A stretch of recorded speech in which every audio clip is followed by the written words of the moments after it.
Fall's here, and so are incredible sales at Tanger Outlets. Find must-have handbags, footwear, and all the latest fall arrivals, all at unbeatable savings. Shop top brands like Nike Factory Store, Crocs, Gap Outlet, Coach, and even more brands you love. Save more every time you shop with deals up to 70% off. Tanger Outlets, always on trend, always on sale. Plan your trip at Tanger.com. People are driven by the search for better. But when it comes to hiring, the best way to search for a candidate isn't to search at all. Don't search, match with Indeed. The hiring process can be slow and overwhelming. Simplify hiring with Indeed. Indeed is your matching and hiring platform. With over 350 million global monthly visitors according to Indeed data, and a matching engine that helps you find quality candidates fast. Ditch the busy work. Use Indeed for scheduling, screening, and messaging so you can connect with candidates faster. Join more than 3.5 million businesses worldwide that use Indeed to hire great talent fast. Listeners of this show will get a $75 sponsored job credit to get your jobs more visibility at Indeed.com/PODKATZ12. That's Indeed.com/PODKATZ12. Terms and conditions apply. You're listening to the Archaeology Podcast Network. You're listening to Tea Break Time Travel, where every month we look at a different archaeological object and take you on a journey into their past. Hello and welcome to episode 29 of Tea Break Time Travel. I'm your host, Dr. Matilda Ziebrecht. That's right, I'm adding the doctor in there. I thought, why not? I've worked enough for it. Let's add it in there. And today I am savouring a tea called Heaven's Fruit, which is lovely and sweet and fruity. And there is no guest with me today because it's time for our next instalment of Tea Break Time Travel Training, where we're going to look at all of those theoretical and methodological backgrounds that every seasoned time traveller and archaeologist needs to know before they set off on their journey. So today we're continuing with our theme of dating, and I mean by that checking how old something is, and we're going to be talking about dendrochronology. So, what is dendrochronology? Well, you might know it more as tree ring dating. So basically using the rings that are created on the inside of trees to date. But how does that actually work in practice? Well, to find that out, we need to think, actually, how do tree rings form? So in episode 27, we revisited high school chemistry and physics class. This episode, we're going back to biology class. So, let me get my biology textbook out and have a look. How do tree rings form? So the first thing that you need to know about is something called the vascular cambium. What is the vascular cambium? Well, this is a ring of growth tissue that basically sits in between the sapwood, which is the very, very central part of the tree, and the inner bark. So not the outer bark, not the hard bit you can see, but the kind of inner layer of that bark. And the cambium, the vascular cambium, is responsible for the creation of xylem and phloem cells. And if you remember back from biology, xylem cells are in the sapwood, right in the middle, central part of the tree, and they transport all of the water and the soluble nutrients up the tree. And so basically up to the leaves, kind of, really simplifying. And then the phloem cells, they're in the inner bark, and they transport the sap, which contains sugar, around the tree and specifically down to the roots. So, very important for the growth of the tree. And when the cambium layer is active, that means that there's a lot of cell division taking place. And if you remember anything from biology, you hopefully remember cell division, which means that you basically create a lot more cells. Cells divide, make more cells. So the creation of more material, the creation of more stuff. So basically, in very simple forms, adding a new layer of wood around the edge of the tree underneath the bark. So that's when it's active. So how do the rings themselves actually then form? So in winter, the cambium is inactive. It's sleeping. It's very cold. I can understand.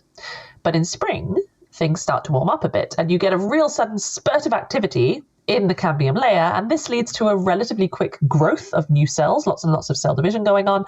So you add that new layer of cells to the tree, which means you basically expand the width of the tree. And when we see this kind of growth, this wood in the tree rings, we call it early wood. Now get your mind out of the gutter. I am talking about wood, the tree, the material that trees are made of. So at this time of the growing season, in the spring, when it's starting to warm up, the bulk of the sugars that are being used are coming from stored reserves that have been kind of left in the roots, for example, or elsewhere in the tree. So this means that in order to save on that sugar and not to use up all of the reserves, the cell walls are quite thin. What does that mean? This means that the cells look paler or lighter because they don't have this thick wall.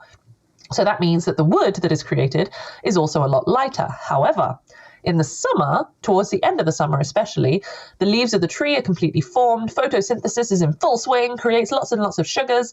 The cell walls begin to get a lot thicker due to this abundance of sugars, and this therefore makes a little bit of a darker color. So you then start to see dark wood being formed in the cambium layer in this new tree ring, and that color is known as late wood. And then towards the end of the summer, of course, it starts to get colder. You enter fall, it becomes very, very dark, and then winter comes, the cambium's inactive again. So that's what you're seeing in the tree ring. You're seeing this early wood and late wood formation, and that's creating what is essentially then a ring, this light to dark wood that we're seeing. Now, I know what you're thinking. Okay, fine, you have early spring, late summer, but surely that's all very dependent then on how warm it is. That's very dependent on the climate. That's very, very dependent on external circumstances. How on earth can you be absolutely sure and use that to date each time? Because it might be a very hot winter or it might be a very cold summer. So surely tree ring growth is irregular. And yes, that is absolutely true. So it doesn't always necessarily correspond to an actual calendar year. It's not like we can say, right, this tree ring goes from the 1st of April 2023 to the 1st of April 2024. But that's actually to our advantage, because what we do is then we use these fluctuations, we use these sort of differences in the tree ring thickness, the tree ring color, whatever other kind of characteristics, to match them up with each other, and that creates a timeline. So what you do, you have this thing that's known as a long chronology. And so the real core of dendrochronology is this long chronology, which is basically a timeline that you make by matching up lots of overlapping sets of matched rings. And the reason that you can match them up so nicely is because of this irregularity, because of these fluctuations.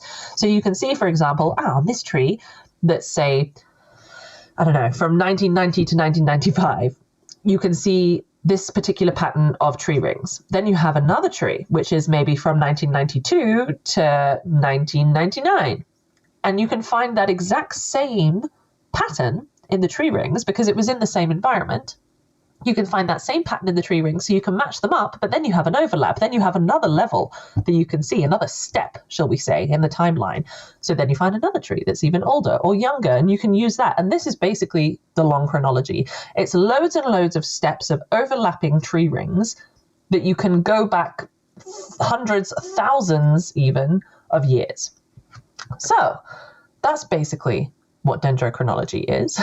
But how did it actually come about? Because we all know about tree rings, right? We all know that you can count the years of a tree, even though we've just shown actually that's probably slightly inaccurate. But how did we start to look at that and date archaeological sites? Well, it's all thanks to a man called Andrew Ellicott Douglas.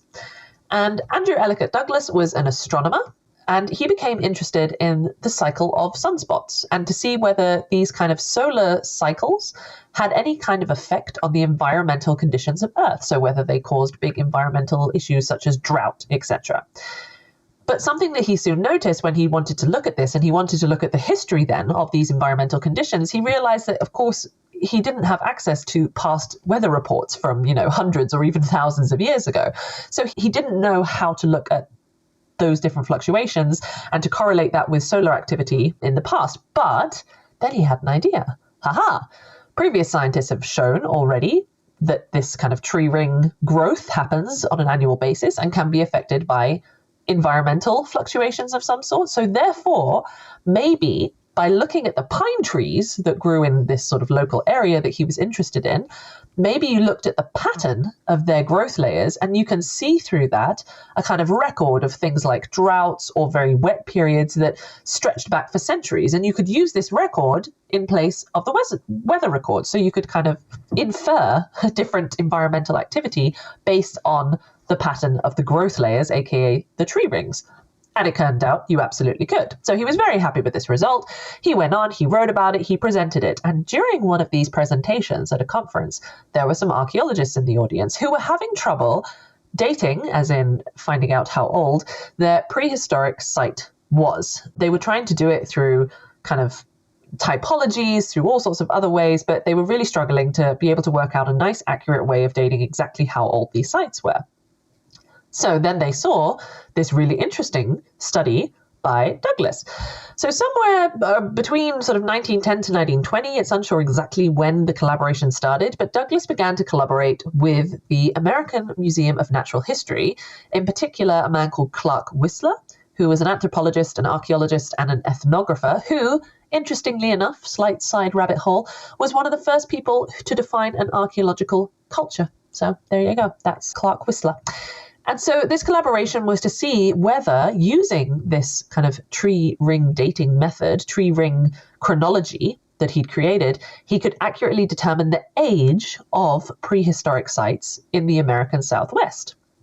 And there were many years of losing funding, scraping together other projects, lots of different experiments, creating a big reference collection.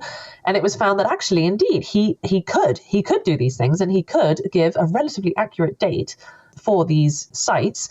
And so in 1937, Douglas founded the Laboratory of Tree Ring Research at the University of Arizona. And since then, there have been lots and lots of different tree ring labs founded all over the world. We're expanding the reference collection to incorporate, of course, other environmental areas, other parts of the world, other regions, other species, because he started with the pines. But that's now been expanded out because, of course, trees will grow at different rates depending on the species, depending on their environment, etc.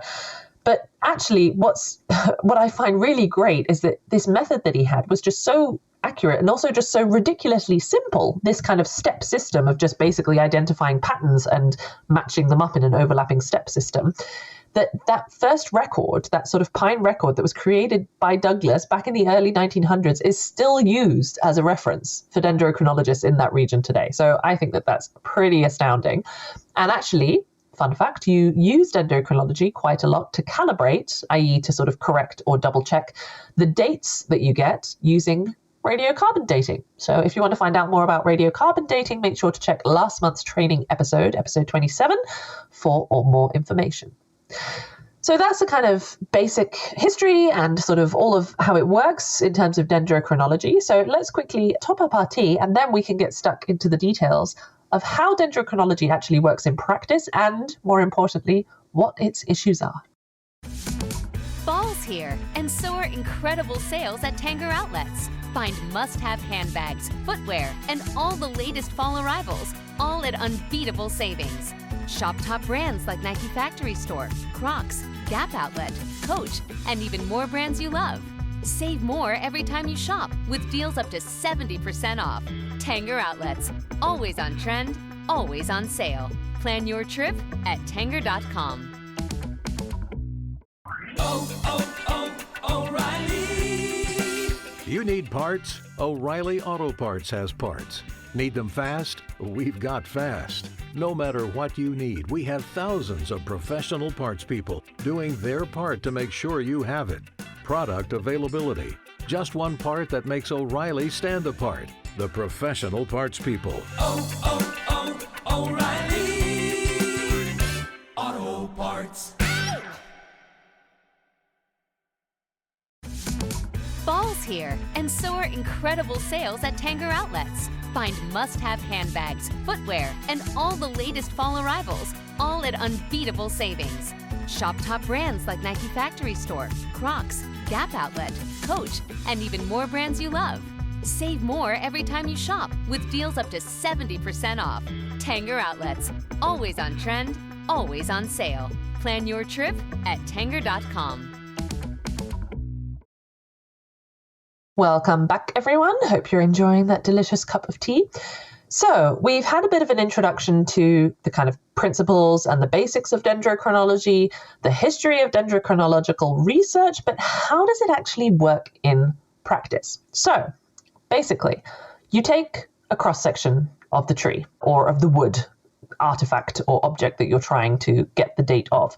If that's not possible, say, for example, the trees that you need to compare with are still very alive, very important, the object you're looking at can't have kind of a cross-section cut out of it, it's actually quite common now to take a core, which is still invasive but shouldn't technically be as harmful. And you don't actually need that big of a core to be able to, just enough to be able to identify the tree rings. And when you're taking this sample, you really need as clean a sample as possible. So preferably you should have both the sapwood and the bark. You should avoid things like knots and cracks, which will then, of course, kind of distort the growth of tree rings. So there's actually some really interesting papers looking at where, in relation to the tree rings and the tree ring growth, you should actually take your sample from, because some angles are much better than others in terms of seeing the rings, but then some angles you'll miss the bark or miss the sapwood. So yeah, in ensuring that you get as big a picture as possible, basically. So then you have your sample, you smooth it out, you sand it very, very smooth, you prepare it so that the rings are as clear as possible, and then you compare that against other tree ring samples with an overlapping age. And you have built them up step by step to build this chronology. You end up with this kind of graph with lots of squiggly lines on it. And basically you want to find the squiggle that best looks like the squiggle that your graph has. So to put it very, very, very simply. So it really is just looking at patterns and just looking at kind of how these fluctuations fit with other patterns. So that's all that you're looking at, really. So what you need, of course, is a good reference collection, a good reference sample collection. So as I mentioned before, the reference collection that Douglas had created was for the pines in America. And now there's all sorts of different references for all kinds of different species in all kinds of different regions. So it's growing and growing every day. And what's important, though, is that you don't just use dendrochronology to look at how old something is, to look how far back these rings were created. You can also, as Douglas was originally doing in his original research, right, you can see different environmental events in the past. So you can use wooden objects or wooden artifacts, even if you don't have trees from that time, to look at something that happened in the past environmentally. So for example, the width of the tree changes, right, depending on how well the tree grew that year, which is affected by environmental impacts. If it's warmer, it affects it. If it's colder, if it's wetter, if it's drier. And what's really interesting, for me at least, was that studies have shown that a tree will react pretty much immediately to an event. So you know that as soon as you see something happening in that tree ring, that was also when it was kind of happening in real life.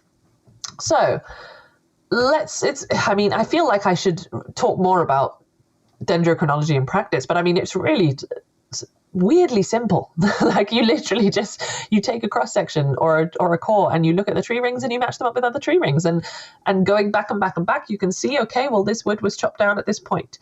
But that, however, is something to consider. So similar to what we mentioned last time with radiocarbon dating, you have to make sure that you actually understand what it is you're dating by this dendrochronological method. So you're looking at when this tree was cut down so it could no longer grow new tree rings. So actually, all you're really doing is seeing when the tree was cut down, which mostly it's assumed, okay, well, this tree was cut down at this point. Therefore, we assume it was used to build this house, to carve into this artifact, to build this piece of furniture, to make this cart, to make this wheel, whatever it is you're looking at. We assume that it was done fairly soon after the cutting down process. But this is something you have to keep in mind, because it might be that actually it was cut down and then hung around for 100 years and then was made into something. So you really need to make sure you understand the context of what you're seeing. But something that is probably one of the biggest issues is the availability of a reference collection and how much of an impact that has on the analysis. So there was a really good quote that I found, which I have also put the source for, which is that the fundamental principle of tree ring-based dendroprovenancing, so basically working out where the wood came from, is that trees growing in the same area will be affected by the same environmental factors and therefore will produce similar tree ring patterns. And this is pretty much key to dendrochronological research as well. So not only in terms of looking, where does this wood come from? Well, we can find other wood with similar patterns, and that's where it came from. But also understanding that in order to look at the chronology, in order to have these comparable pieces that you can refer your archaeological pieces against, you need to make sure that they're from the same region. Because trees are so sensitive to change, the vegetation or the growth rate is so strongly affected by all the external factors So you get a difference in growth rate between trees, the same species of tree, but in different hemispheres, in different continents, in different parts of the same continent, in different elevations within that same part of the same continent. So you really have to make sure that you have a valid reference from the same region and environmental conditions, because otherwise you won't find any kind of recognizable pattern. And based on this as well, we spoke in the last training episode a little bit about how industrialization affected the accuracy of radiocarbon dating, right? Because you suddenly had a ton more carbon being released into the air with all of the nuclear testing going on. And while, technically, modern human activity doesn't necessarily affect the dating part of dendrochronology, right? Because even if you have some climatic events or some environmental global warming, other forms of climate change, you'll see that in the rings and you'll still have that pattern and you'll still have that reference. And that's all that's important. So it doesn't affect that, but it does potentially affect our understanding of the environmental activity that we get from these tree rings. So usually you can look and see, okay, this species has grown this much in that year. That means that it must have been this temperature and it was this kind of weather and it was this hot and it was this wet, etc., because you have that reference collection from past years where you can see, okay, in this year it was this dry, this hot, this wet, and this tree grew this much. Therefore, we know the same thing for this other tree must have been the case, or, something to that effect. That sounds very simplistic, but something to that effect. However, it seems that there's quite a lot of species, especially in higher elevations, it seems, that have altered their sensitivity to these climate trends in the last century, perhaps due to the extra stress of global warming. So this means that the tree rings that they create now are no longer comparable in terms of identifying those particular temperatures or those other environmental impacts, because the trees are responding differently now to those same temperatures or environmental impacts than they did 100 years ago. This is what's known as the divergence problem. And like I say, while at the moment it doesn't seem to affect tree ring dating because you can still compare the tree rings, even if they're different to the older tree rings, it's something to keep an eye on because maybe in the future it might have an effect, and it might be something that we have to keep in mind. And then the final kind of points that I want to go through is not so much an issue, although it will turn into a bit of an issue, but it's something that I find really fascinating, is the attempt to digitalize the process of dendrochronological analysis. So people have come up with all kinds of programs and tools. There's some really interesting papers out there, but at the end of the day, it seems that nothing can truly compare, or at least nothing can improve on the human eye in finding and linking patterns in these multiple tree ring maps, because you have to have a little bit of interpretation and a little bit of imagination as well, which I find really fascinating. Although on the other side of that, this means that there is indeed an issue just with the field of dendrochronology in general, because if you don't have people who are specialized in recognizing those patterns and who have that experience, then you'll lose that knowledge. So similar to many, traditional crafts that are sort of dying out all over the world, archaeology would face a really big problem if dendrochronologists and their physical reference samples, more specifically as well, are no longer available to consult. So this might just be through, people retiring, through a tree ring lab shutting down, through, death, through leaving the field in other ways, through fires or disasters at university that destroy the collections, or through maybe the university not realizing the importance of the samples and disposing of them, which has apparently happened in the past. So because it's so reliant, the field of dendrochronology is so reliant on comparisons and samples and know-how, it's actually quite a fragile discipline. So if anyone's listening in and thinking, hey, I really love archaeological science, I wonder which direction I should go in, maybe specialize in dendrochronology, because there's definitely the need to have a good selection of people and samples and references in order to keep this discipline alive, because it is one of the most accurate dating methods, really, especially for as long as we have dealt with wood and for as long as we have chopped down wood and used it as a regular material in our buildings. And that's how long we can date, basically, which I think is really quite fascinating. So that was my little brief introduction to dendrochronology.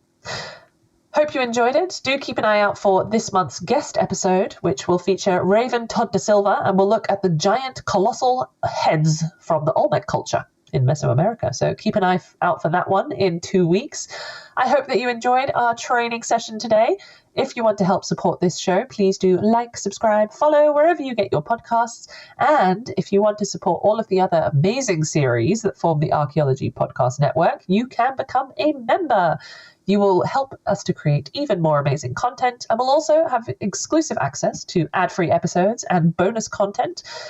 For example, our online series looking at different topics within archaeology, or our read-alongs, such as that for And My Trowel, which looked at a fantastical archaeological analysis of The Hobbit.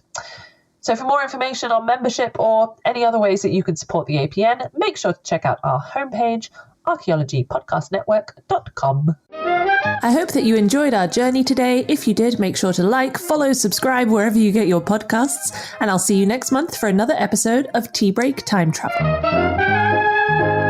This episode was produced by Chris Webster from his RV traveling the United States, Tristan Boyle in Scotland, DigTech LLC, Cultural Media, and the Archaeology Podcast Network, and was edited by Rachel Roden. This has been a presentation of the Archaeology Podcast Network. Visit us on the web for show notes and other podcasts at www.archpodnet.com. Contact us at chris@archaeologypodcastnetwork.com.